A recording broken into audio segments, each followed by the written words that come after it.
Hi friends, কেমন আছো সবাই তোমরা? আশা করি সবাই খুব ভালো আছো, সুস্থ আছো। আজ ভাতের সঙ্গে যারা সঙ্গ দেবে তাদের সঙ্গে তোমাদের পরিচয় একবার করিয়ে দিই। চলো দেখি কারা। ভাত তো এখানে আছেই, এই যে ভাত। তার সঙ্গে প্রথম পাতে সঙ্গ দেবে উচ্ছে আলু ভাজা। এটা হলো পুঁই পাতা দিয়ে মসুর ডালের বড়া। আর শেষ পাতে যে সঙ্গ দেবে, দেখো একবার, হাঁসের ডিম বড় বড় করে আলু দিয়ে মটরশুঁটি দিয়ে কষা। এই ছোট্ট মেনুটা তোমাদের সকলের কেমন লাগলো অবশ্যই জানিও।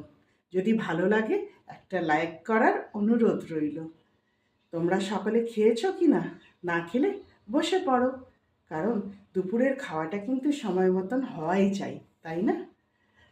আবার দেখা হবে পরের ভিডিওতে। এখনের মতন টাটা।